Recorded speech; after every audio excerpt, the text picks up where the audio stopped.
Hello students, আমরা দেখো সবাই জানি ক্লাস 12 এর খুব ইম্পর্টেন্ট একটা চ্যাপ্টার হলো সপুষ্পক উদ্ভিদের যৌন জনন।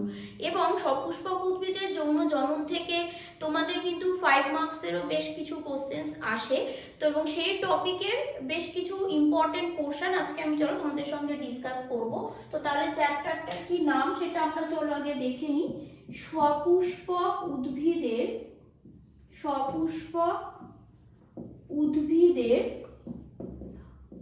যৌন জনন। তার মানে কি পড়তে হবে?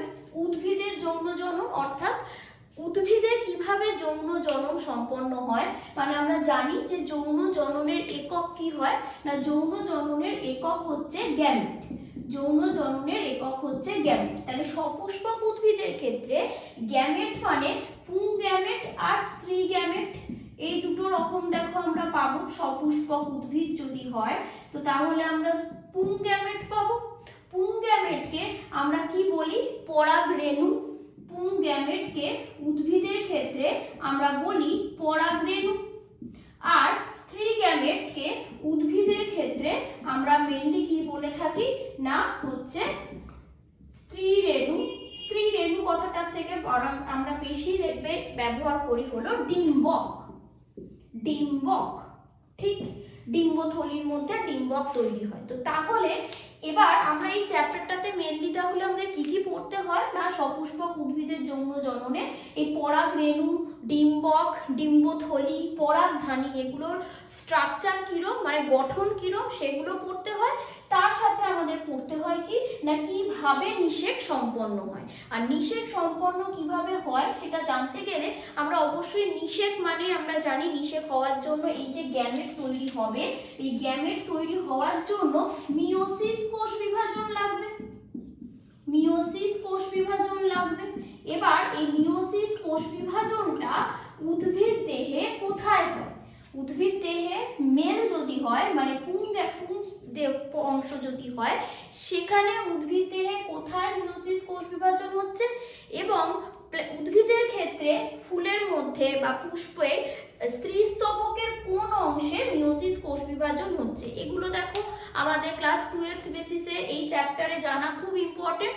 এবং আমরা জানি যে এই প্রসঙ্গগুলো পড়তে পড়তে আমরা কি পড়ি না, আমাদের পড়তে হয় এখানে নিষেক প্রক্রিয়া, নিষেক বা ফার্টিলাইজেশন প্রক্রিয়া। এবং এই নিষেকের মধ্যে দেখো আমরা কতগুলো টার্ম পাই কি না, হচ্ছে গিয়ে ডবল ফার্টিলাইজেশন, মানে যেটাকে আমরা বলি দ্বিনিষেক। নিষেক আর দ্বিনিষেক, নিষেক কনসেপ্টটা দেখো আমরা অনেকেই জানি, যারা ক্লাস 12 এর চ্যাপ্টার হিসাবে যেহেতু আমি বলছি, নিষেক কনসেপ্টটা আমরা এখানেও দেখলাম যে পুং গ্যামেট আর স্ত্রী গ্যামেটের মিলন হওয়াটাকে আমরা বলি নিষেক। কিন্তু দ্বিনিষেক মানে দুবার নিষেক হচ্ছে, এই বিষয়টা কি? তো চলো আজকে আমরা এই দ্বিনিষেক, আমরা যে ক্লাস 12 যে এক্সাম এসে যাচ্ছে, আমরা জানি ক্লাস 12 এর ওয়েস্ট বেঙ্গল বোর্ডের স্টুডেন্টসদের বোর্ড এক্সাম এসে যাচ্ছে এবং তাদের জন্য দ্বিনিষেক প্রক্রিয়াটা খুব ইম্পর্টেন্ট একটা কোশ্চেন। এবং সেটা কি করে হয় আমরা আজকে জানবো।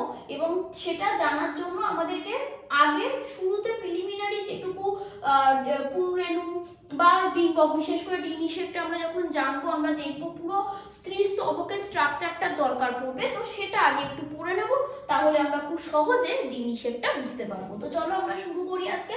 প্রথমে তাহলে স্ত্রীস্তবকটা একটু জেনে নিই, তারপরে সেখানে কি করে পরাগরেণুর সঙ্গে নিষেক প্রক্রিয়া সম্পন্ন হচ্ছে এবং কেন এই নিষেককে আমরা দ্বিনিষেকও বলতে পারি সেটা দেখি।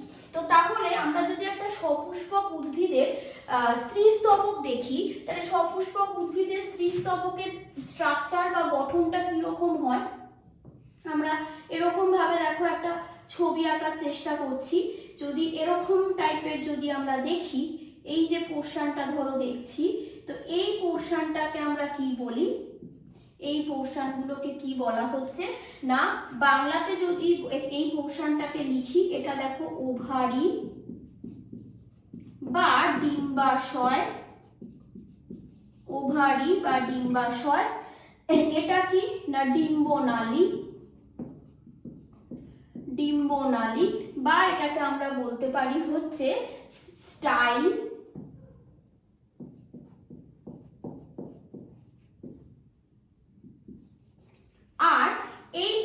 একটা হচ্ছে স্টিগমা।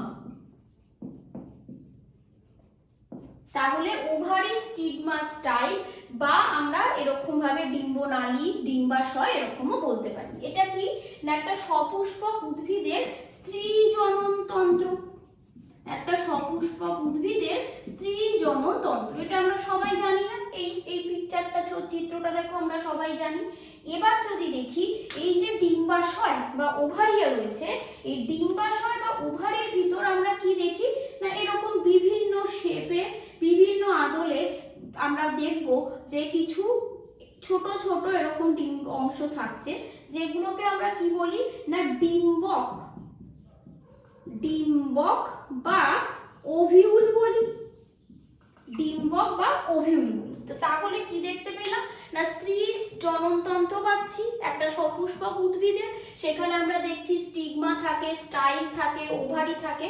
ওভারির ভেতরে আমরা দেখব কিছু যদি ওভারির আমরা সেকশন করি, মানে ট্রান্সভার্স সেকশন করলাম, সেকশন করে ধরো দেখছি যে ওভারির ভিতর কি পাচ্ছি, তখন দেখো এরকম ছোট ছোট দানাদার কিছু অংশ পাওয়া যায়, যেগুলোকে আমরা বলতে পারি ডিম্বক। এবং ডিম্বকের সংখ্যা একটা, তার বেশি, বহু সংখ্যায় হতে পারে। ডিম্বকগুলো বিভিন্ন ভাবে অ্যারেঞ্জ থাকতে পারে, সেটা আমরা আবার পরবর্তী সময় পড়ব। তো এবার পড়ার বিষয়টা হচ্ছে কি যে তাহলে এটা একটা স্ত্রী জননতন্ত্র সপুষ্পক উদ্ভিদের ক্ষেত্রে। এবার তো তাহলে এবার আমরা যেটা থেকে শুরু করেছিলাম যে মিওসিস কোষ বিভাজন হবে এবং তার দ্বারা আমরা দেখব যে নিষেক সম্পন্ন হচ্ছে, তারপরে মিওসিস কোষ বিভাজনে পুংগ্যামেট, স্ত্রীগ্যামেট তৈরি হওয়ার পর। তাহলে এবার প্রশ্নটা আসছে যে সপুষ্পক উদ্ভিদের ক্ষেত্রে স্ত্রী জননতন্ত্রে মিওসিস কোষ বিভাজনটা কোথায় হয়, কোন জায়গায় হয়, এটা একটা প্রশ্ন।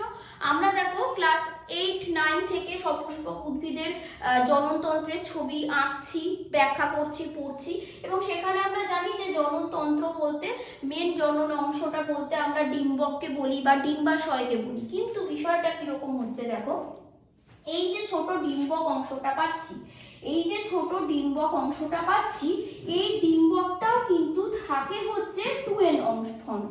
আমরা 2n আর n জানি, 2n কে আমরা বলি ডিপ্লয়েড স্টেজ, n কে বলি আমরা হ্যাপ্লয়েড স্টেজ। তাহলে যে কোনো একটা সপুষ্পক উদ্ভিদের এই ডিম্বক অংশগুলো ডিপ্লয়েড অংশ অবস্থায় থাকছে।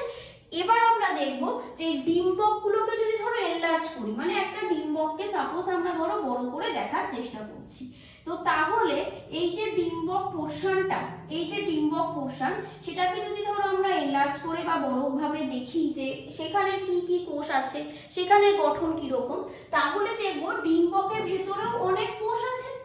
ডিম্বকটা ফাঁপা তো নয়, ওর ভিতরেও অনেক সেল আছে, সেই সেলগুলো ডিপ্লয়েড প্রকৃতির। এবার এই ডিপ্লয়েড সেলগুলোর মধ্যে যে সেলের ধরো ক্যাপাসিটি বেশি, যে সেলটা ধরো বেশি পরিমাণে সাইটোপ্লাজমিক কন্টেন্ট থাকছে, ক্যাপাবেল হচ্ছে, যে সেলগুলো ক্যাপাবেল হবে, যারা মিওসিস কোষ বিভাজনে সক্ষম হবে, এরকম যে কোষগুলো, সেরকম কিছু কোষ যখন উদ্ভিদটা ম্যাচিওর হবে, মানে একটা সপুষ্পক উদ্ভিদ সে যখন রিপ্রোডাক্টিভ এজে পৌঁছাবে, ম্যাচিওর হবে, সে সময় দেখা যাবে যে ডিম্বকের ভেতর যে সেলগুলো 2n ফর্মে রয়েছে, মানে ডিপ্লয়েড যে যত কোষগুলো রয়েছে, তো এই ভেতরটা পুরোটাই তো সেলুলার পার্ট, এর ভেতরে প্রচুর প্রচুর কোষ আছে, যে কোষগুলো ডিপ্লয়েড। এবার এই ডিপ্লয়েড কোষের থেকে কিছু ধরো কোষ, সেগুলো সিলেক্ট হবে যারা মিওসিস কোষ বিভাজন করতে ক্যাপাবল হবে। তাহলে এখনো পর্যন্ত এরা ডিপ্লয়েড। তো এবার ধরে নিলাম আমরা যে এখান থেকে কিছু সেল, এই সেলটা সাপোজ ধরো সিলেক্ট হয়েছে, এই সেলটাও 2n ছিল, কিন্তু এই সেলটা এখন সিলেক্ট হয়েছে যে মিওসিস সেল ডিভিশন করার জন্য সে ক্যাপাবল। তাহলে এই সেলটা মিওসিস কোষ বিভাজন করবে। তাহলে মিওসিস কোষ বিভাজনে আমরা কি জানি, একটা কোষ থেকে 4টে কোষ তৈরি হয়, এবং যার যদি 2n হয় সেখান থেকে 4টে হ্যাপ্লয়েড n সংখ্যক ক্রোমোজোম বিশিষ্ট কোষ তৈরি হবে। তো সেই ঘটনাটা দেখো এখানে ঘটবে। তো তাহলে এখানে 2n কোষ, মানে 2n সেট বিশিষ্ট একটা যে ক্রোমোজোম রয়েছে বা একটা যে কোষ রয়েছে, সেটা যখন এবার মিওসিস সেল ডিভিশন করবে, তাহলে 4টে কোষ তৈরি করবে। মিওসিস কোষ বিভাজনের পর 4টে কোষ তৈরি করবে। এই 4টে কোষ কি হবে না 2n এর বদলে এখন n হয়ে যাবে। এই পুরো ঘটনাটা কোথায় হচ্ছে, এই যে স্ত্রী জননতন্ত্র, এখানে আমরা আমরা দেখছি ডিম্বাশয় আছে, ডিম্বাশয়ের ভিতর ডিম্বক আছে, সেখানে কি যে কোষটা ক্যাপাবেল, যে কোষটার ক্ষমতা এখন হয়েছে সে মিওসিস কোষ বিভাজন করতে পারবে, সেই কোষটা দেখলাম যে 2n ছিল, কিন্তু মিওসিস সেল ডিভিশন করে বা মিওসিস কোষ বিভাজনের মাধ্যমে এখানে মিওসিস কোষ বিভাজন হলো, মিওসিস কোষ বিভাজন হলো, হয়ে কি করলো না 4টে এরকম অপত্য কোষ তৈরি করলো। এবার কি হবে, এই 4টে কোষের মধ্যে আমরা দেখব যে 3টে কোষ নষ্ট হয়ে যাচ্ছে, 3টে কোষ নষ্ট হয়ে যাচ্ছে, তাদের কোনো কাজ থাকছে না, ওরা ধীরে ধীরে ধরো অবলুপ্ত হয়ে গেল। তো আমি ধরলাম যে এই 3টে কোষ এখানে অবলুপ্ত হয়ে গেছে, হলো। এবার চলে আসি, তাহলে এই যে আগের যে কোষটা, যে কোষটাকে আমরা দেখলাম যে সক্ষম মিওসিস কোষ বিভাজনের জন্য, কি কোষ তৈরি করবে, ও এর পরে ফিমেল রিপ্রোডাক্টিভ স্ট্রাকচার, তাই জন্য এটাকে আমরা কি বলবো, একে বলবো megaspore mother sell, megaspore mother sell বা মাদার কোষ, যা কিছু বলো, মেগাস্পোর মাদার সেল, ঠিক আছে। তো এই যে মেগাস্পোর মাদার সেল, সেটা তাহলে মিওসিস কোষ বিভাজন করে 4টে কোষ তৈরি করেছিল যারা হ্যাপ্লয়েড ছিল, সেই হ্যাপ্লয়েড কোষগুলোর মধ্যে 3টে ডিজেনারেট করে গেছে বা সেই সময় কার্যকর না হয়ে সেগুলো ধীরে ধীরে নষ্ট হয়ে গেছে, এবং একটা দেখব যে কার্যকর হয়েছে। তাহলে এর এখন হ্যাপ্লয়েড হয়ে গেছে, হ্যাপ্লয়েড ক্রোমোজোম সেট রয়েছে।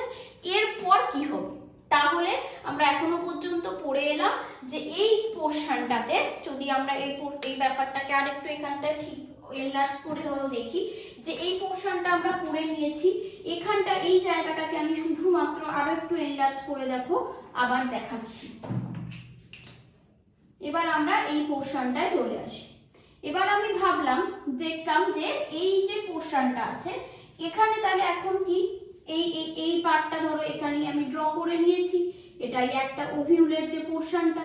এবার দেখছি এই ওভিউলের তাহলে একটা ছিল কে না মেগাস্পোর মাদার সেল। এবার ওই মেগাস্পোর মাদার সেলটা মিওসিস কোষ বিভাজন করে যে একটা মাত্র কোষ যেটাকে সিলেক্ট করা হয়েছে, বাকি 3টে নষ্ট হয়ে গেছে, সেই কোষটা এখন সিলেক্টেড হয়েছে। এই কোষটা বা এই নিউক্লিয়াসটা যেটাই বলো না কেন, সেটার এখন ক্রোমোজোম সেট কি এন হ্যাপ্লয়েড, কারণ মিওসিসের পরে তৈরি হয়েছে।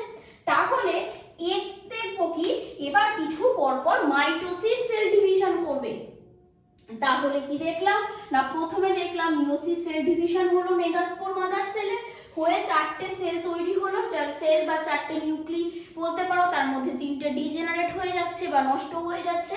দেন কি দেখছি যে একটা অ্যাক্টিভ থাকছে, কিন্তু সেটা হ্যাপ্লয়েড। এবার কি হবে না, এই যে হ্যাপ্লয়েড একটা রয়েছে নিউক্লি, সেটা দেখবো ক্রমাগত মাইটোসিস কোষ বিভাজন হবে, এবং কতবার হবে সেটাও আমরা দেখছি।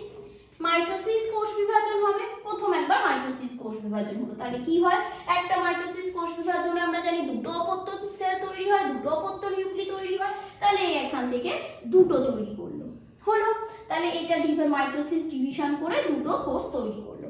এবার আমরা দেখছি যে এই 2টো কি করছে, দেখো এই 2টো ধীরে ধীরে পোলার রিজিয়নে চলে যাচ্ছে, মানে একটাকে দেখছি উপর দিকে চলে যাচ্ছে, একটাকে দেখছি নিচের দিকে চলে আসছে, এই হচ্ছে হয়ে আবার যে ধরো এটা নিচের দিকে এসেছিল, এ আবার ডিভাইড করবে করে এ 2টো কোষ তৈরি করবে, এটা ডিভাইড করবে করে এ আরো 2টো কোষ তৈরি করবে।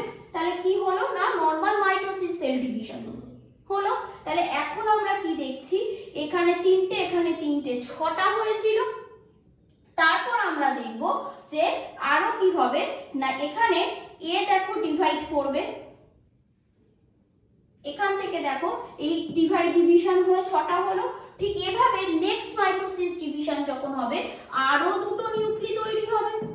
তাহলে মোট আমি দেখব 1 2 3 4 5 6 7 8 মোট 8টা নিউক্লি তৈরি হচ্ছে, যারা সবাই হ্যাপ্লয়েড, পরপর মাইটোসিস কোষ বিভাজনের মাধ্যমে। সেখানে কি দেখব, এদের এর পরের স্টেপে অ্যারেঞ্জমেন্ট হবে, মানে এই নিউক্লিগুলোর অ্যারেঞ্জমেন্ট হবে। সেটা কিভাবে হবে নিউক্লিগুলোর অ্যারেঞ্জমেন্ট, দেখো আমরা দেখব যে 8টার মধ্যে 3টে নিউক্লি, এই 8টার মধ্যে 3টে নিউক্লি আমরা দেখব যে একটা এন্ডে থাকছে, একটা এন্ডে থাকছে, আর তিনটেকে দেখবো আর একটা এন্ডে থাকছে, এই হলো। আর মাঝে দেখবো দুটো নিউক্লিয়াসে এখানটায় ফিউজড ফর্মে রয়েছে, কাছাকাছি রয়েছে। তো তাহলে এরাও সব এন এন, মানে এটা এন প্লাস এন ফর্মে রয়েছে, প্রায় বলা যেতে পারে পুরোপুরি ফিউশন হয়নি, দুটো অ্যাটাচ ফর্মে এন প্লাস এন ফর্মে রয়েছে, যেটাকে আমরা বলবো হচ্ছে নির্ণিত নিউক্লিয়াস। নির্ণিত নিউক্লিয়াস, যেটা একদম মাঝে চলে আসবে এবং এসে এরকম ভাবে অবস্থান করবে, তাকে বললাম নির্ণিত নিউক্লিয়াস। এবার আমরা দেখবো কি, যে ধরো এই যে তার উল্টো দিকে, ঠিক আছে, দুটো আমরা তিনটে যে সেল পাচ্ছি সেগুলোকে আমরা বলবো হলো প্রতিপাদ কোষ সমষ্টি। প্রতিপাদ কোষ সমষ্টি হলো প্রতিপাদ কোষ সমষ্টি বা অ্যান্টিপোডাল সেলস। অ্যান্টিপোডাল সেল বা কোষ বলা যেতে পারে হলো। এরপর বলছি যে এই যে এখানে যে একটা মিডিলের কোষ পাচ্ছি, এই কোষটাকে আমরা বলবো হচ্ছে ডিম্ব বা এগ। এগ হলো। এবার তাকে ঘিরে যে দুটো সেল রয়ে গেল বা নিউক্লি রয়ে গেল, তাদেরকে তাহলে কি বলবো না, এদের দুজনের দেখো নাম বলা হচ্ছে সাইনার্জিডস।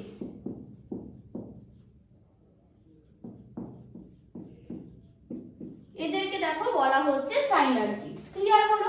তো তাহলে আমরা কি দেখলাম, এখন দেখতে পাচ্ছি এই যে স্ট্রাকচারটা, সেটা আমরা কোথায় পাবো না, একটা উদ্ভিদ, সপুষ্পক উদ্ভিদ, সেটা ম্যাচিওর অবস্থায় গেছে, মানে সেই সপুষ্পক উদ্ভিদটার ফিমেল রিপ্রোডাক্টিভ পার্টের ম্যাচিউরিটি এসে গেছে, এবং সেই ম্যাচিওর কন্ডিশনে আমরা দেখব যে যদি ডিম্বকের মিওসিস যখন হয়ে গেল এখানে মেগাস্পোর মাদার সেলের, তারপর দেখছি যে হ্যাপ্লয়েড নিউক্লিটা পাচ্ছি, সেটা দেখো পরপর কয়েকটা মাইটোসিস কোষ বিভাজন করছে, করে দেখছি 8টা নিউক্লি তৈরি করছে। এবার এই 8টা নিউক্লির মধ্যে আমরা তিনটেকে দেখছি একটা এন্ডে থাকছে, আর একটা এন্ডে দেখছি তিনটে নিউক্লি অ্যারেঞ্জ হচ্ছে, এবং মিডিলে দেখছি দুটো নিউক্লি অ্যারেঞ্জ হচ্ছে। মিডিলের নিউক্লিগুলোকে দেখো বলছি নির্ণিত নিউক্লিয়াস। তারপরে এখানে যেটা আছে এই নিউক্লিটাকে আমরা বলছি এগ বা ডিম্বক, যাকে ডিম্ব বা দুটোকে সারাউন্ডিংস করে, মানে এগ বা ডিম্বককে সারাউন্ডিংস করে যে দুটো সেল থাকছে বা নিউক্লি বলতে পারো, সেগুলোকে আমরা বলছি সাইনার্জিডস। আর তলার দিকে দেখো পাচ্ছি যেগুলো, সেগুলোকে বলছি প্রতিপাদ কোষ সমষ্টি। এবার এই প্ল্যান্টটা রিপ্রোডাক্টিভ ফিমেল পার্টটা পুরো রেডি ফার্টিলাইজেশন বা নিষেক করার জন্য। ক্লিয়ার হলো? তো এরপর তাহলে কি হবে না, এরপর যেটা হবে, তাহলে এই পোর্শনটা আমি এখানে মুছে ফেলি, এই পোর্শনটা দেখো আমি এখানে বাদ দিই, এই জায়গাটা আমরা শিখে নিলাম। এবার আমাদের দেখতে হবে, কেন আমরা পড়বো নিষেক, তো তাহলে আমরা মিওসিস কোষ বিভাজনটা একটা সপুষ্পক উদ্ভিদের স্ত্রীজনন অঙ্গে কোথায় হয় জানতে পারলাম, এবং তারপরে কি করে এই নির্ণিত নিউক্লিয়াস, প্রতিপাদ কোষ সমষ্টি, ডিম্বক এগুলো তৈরি হয়, সাইনার্জিড, সেটা জানতে পারলাম। মানে একটা সপুষ্পক উদ্ভিদ ম্যাচিওর হওয়ার পরে স্ত্রী জননতন্ত্র কিভাবে স্ট্রাকচারটা তৈরি হয় সেটা দেখো জানা গেল। তো এরপর বলা হচ্ছে যে এখানে তাহলে এবার পোলেন গ্রেনসের দরকার বা পরাগধানীর দরকার। পরাগধানী থেকে পরাগ রেণু আসবে, পরাগ রেণু আসলে তবেই নিত নিষেক হবে। তো তাহলে এবার দেখো বলা হচ্ছে কি, যে এখানে ধরো পরাগ রেণু এসে বসলো, এটাকে আমরা যদি বলি পরাগ রেণু, পরাগ রেণু, পরাগ রেণু এসে বসলো। এবার পরাগ রেণু এসে এখানে বসার পর পরাগ রেণু কি করবে না, পরাগ রেণু দেখো একটা নালী তৈরি করবে, যেটাকে আমরা বলবো পরাগ নালী বা পোলেন টিউব। সেটা কি হবে, এটাকে আমি এই পোর্শনটাকে দেখো আরো ভালোভাবে দেখানোর চেষ্টা করছি। এই যে পোর্শনটা, এটা তো ছিল ডিম্ব নালী, যেটা অলরেডি এই পোর্শনটা আমরা পড়ে ফেললাম, যেটা ছিল ডিম্ব নালী, ফিমেল রিপ্রোডাক্টিভ পার্ট। এ কিন্তু পরাগ রেণু এখানে এসে অ্যাটাচ হয়েছে এই স্টিগমা পোর্শনে। তাহলে এবার এই স্টিগমা পোর্শনে যেই এসে পরাগ রেণুটা অ্যাটাচ হলো, তো তাহলে পরাগ রেণুটাকে তো এন্টার করতে হবে, পরাগ রেণুকে এর ভিতর আসতে হবে। কারণ পরাগ রেণুর কাজ কোথায়, এই এগের কাছে, এই ডিম্বটাকে ফার্টিলাইজ করা বা নিষিক্ত করা হচ্ছে কাজ।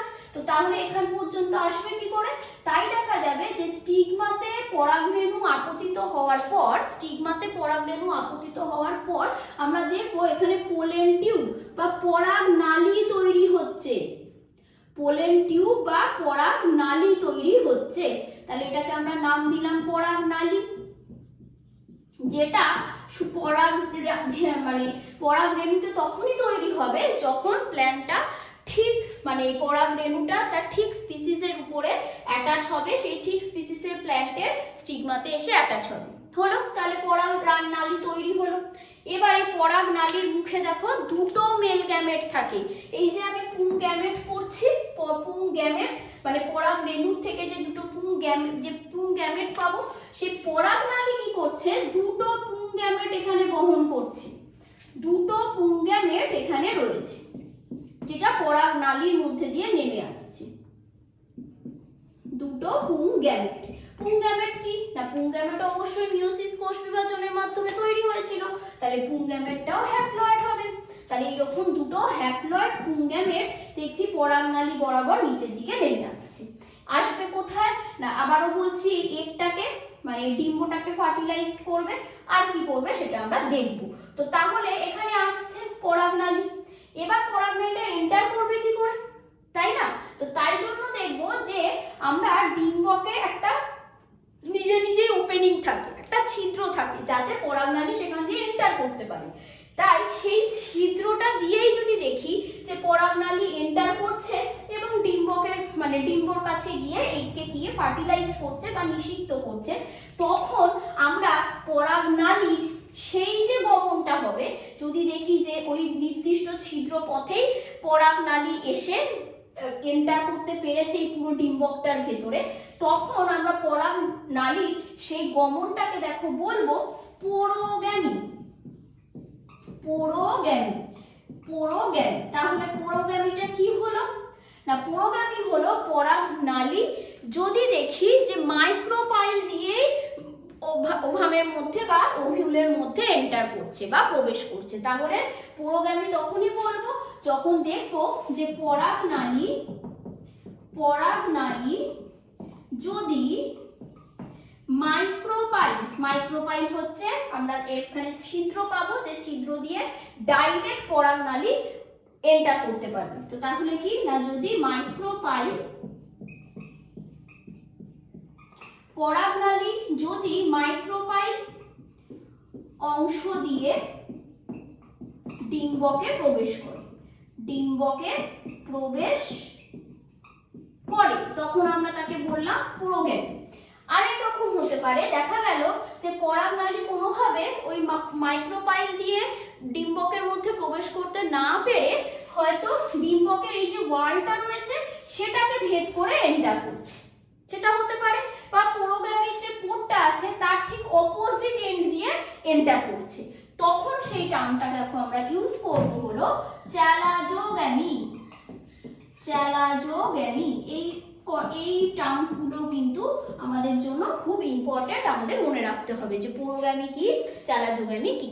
হলো, তো তাহলে এবার আমরা কি করব, যে পরাগ রেণু এখানে এসে অ্যাটাচ হলো স্টিগমাতে, দেন আমরা দেখছি পরাগ নালী আসছে, পরাগ নালী এখানে এন্টার করবে, সেটা পোরোগ্যামি ফর্মেও হতে পারে আবার চ্যালাজোগ্যামি ফর্মেও হতে পারে। কিভাবে পরাগ নালীটা এন্টার করবে ডিম্বকের মধ্যে তার উপর নির্ভর করলো।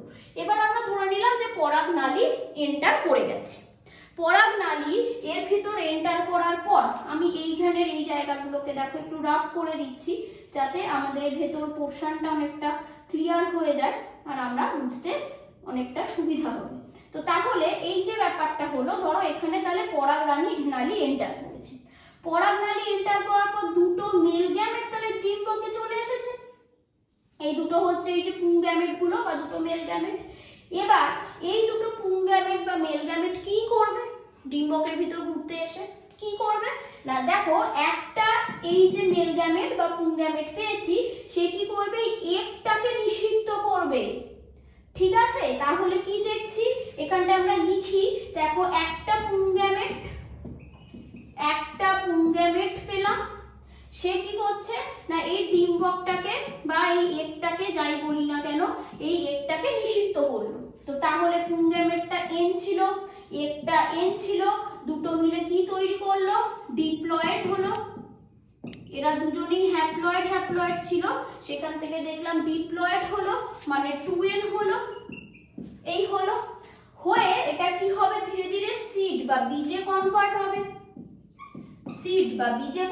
হবে, এরপর আমরা দেখেছি একখানা, এই আরেকটা পুংগ্যামেট বসে আছে না, সে কি করবে, সে তখন কি করবে দেখো, এই একটা পুংগ্যামেট যেটা n আর দুটো ডেফিনেটিভ নিউক্লিয়াস বা নির্ণীত নিউক্লিয়াস ছিল, এরা তিনজন এবার ফিউজড হয়ে যাবে বা নিষিক্ত হবে।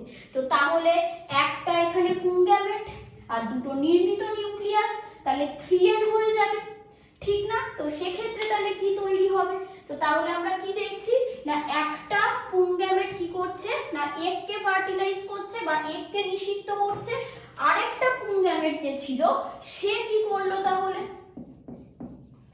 আরেকটা পুংগ্যামেট যে ছিল সে কি করলো, দেখো ওই পুংগ্যামেটটাও n, আর কে n না, নির্ণীত যে নিউক্লিয়াস ছিল সেটা ছিল n + n 2n ফর্মে। তো তাহলে এটা হচ্ছে নির্ণীত নিউক্লিয়াসটা, ক্লিয়ার? ওটা ছিল নির্ণীত নিউক্লিয়াস, এবার নির্ণীত নিউক্লিয়াসটা 2n বা আমরা এরকম n + n এভাবেও লিখতে পারি, কারণ তখনও পর্যন্ত কমপ্লিটলি ফিউজটা হয়নি বা নিষিক্ত হয়নি। তো এবার পুংগ্যামেটে n, আর এখানে কি ছিল, দুটো n ছিল প্লাস 2n, তাহলে কি হলো দেখো, ট্রিপ্লয়েড হয়ে গেল। এগুলো ছিল হ্যাপ্লয়েড, নির্ণীত নিউক্লিয়াসটা মানে এরকম ডিপ্লয়েড কন্ডিশনে ছিল। তো সেইটাই আমরা দেখছি যে এখানে তার মানে কি দেখলাম, যে পুংগ্যামেটটা হ্যাপ্লয়েড, নির্ণীত নিউক্লিয়াসটা এরকম ডিপ্লয়েড কন্ডিশনে ছিল, তো তাহলে n + 2n করে ট্রিপ্লয়েড কন্ডিশন পেলাম। এবং এটা কি তৈরি করবে, এটা এন্ডোস্পার্ম বা শস্য তৈরি করবে, এন্ডোস্পার্ম বা শস্য তৈরি করবে, খুব ইম্পর্টেন্ট হলো। তো তাহলে আমরা যে কোনো সপুষ্পক উদ্ভিদের নিষেকের ক্ষেত্রে কি দেখছি দেখো, যে দুটো পুংগ্যামেট এন্টার করে একটা ম্যাচিওর স্ত্রীজনন তন্ত্রের ভেতর, সেখানে আমরা দেখি যে একটা এগ থাকে যেটা কিনা হ্যাপ্লয়েড হয়, আর নির্ণীত নিউক্লিয়াসটা এরকম 2n ফর্মে থাকে। তাহলে দুটো মেল গ্যামেট এন্টার করে একটা কি করে না, হ্যাপ্লয়েড এগকে নিষিক্ত করে, আর একটা হলো নির্ণীত নিউক্লিয়াস ডিপ্লয়েড পোরশনটাকে নিষিক্ত করে।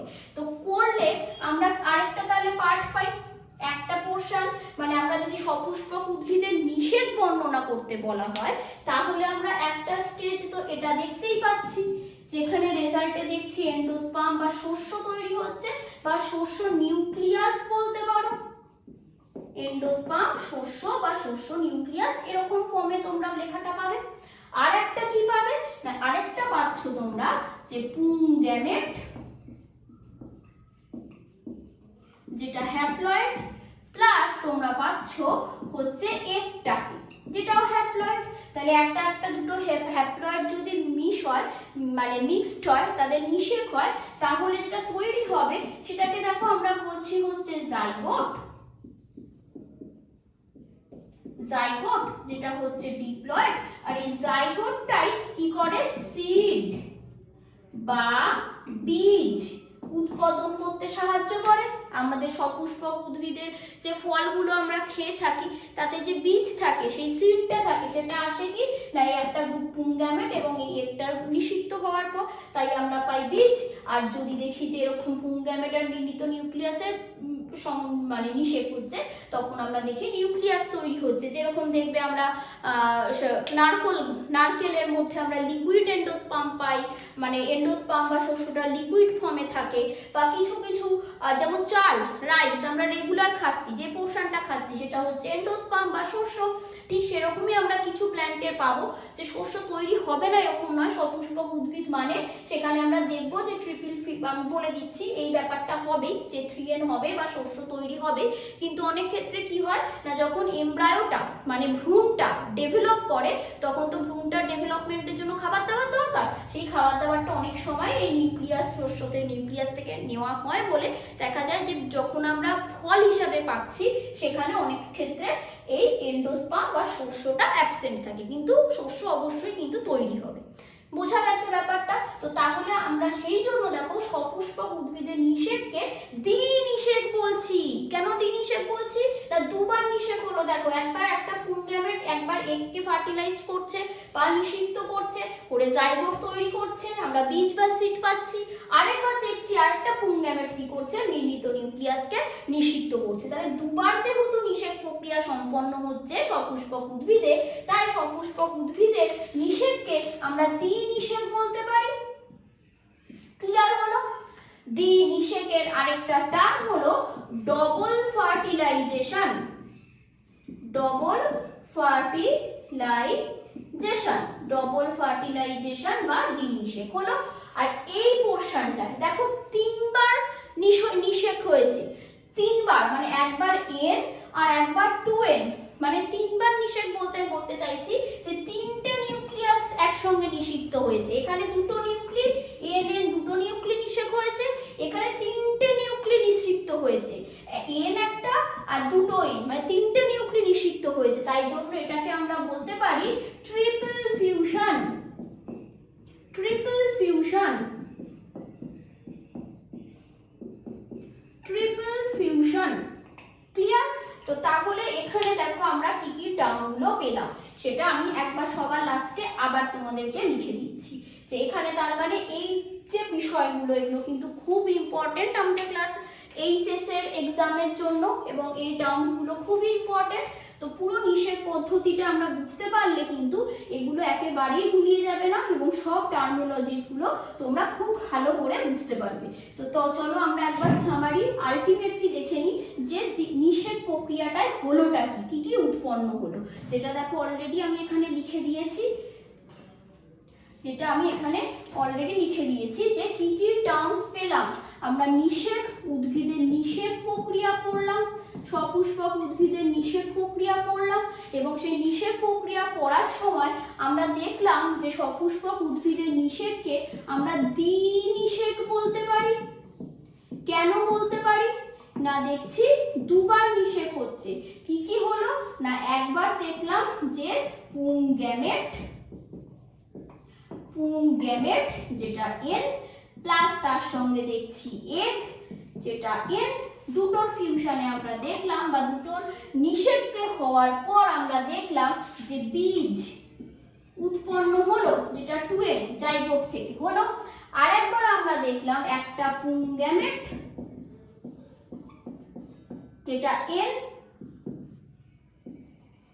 গ্যামেট যেটা এন, পুংগ্যামেট, প্লাস আমরা দেখলাম যে নির্মিত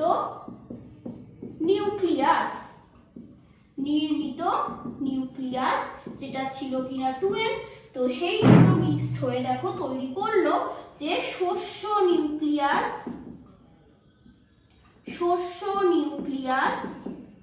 বা এন্ডোস্পার্ম, যেটার প্লয়েডি হচ্ছে 3n। ক্লিয়ার হলো? তাহলে এখানে এই দুটোকে মিলিয়ে যেখানে নাকি বীজ তৈরি হয় এবং এন্ডোস্পার্ম বা শস্য নিউক্লিয়াস তৈরি হয়, দুটোকে মিলিয়ে আমরা বলবো হলো দ্বিনিষেক।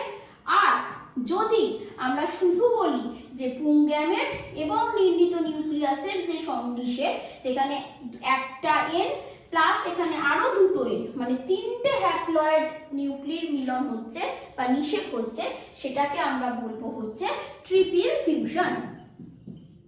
Triple fusion.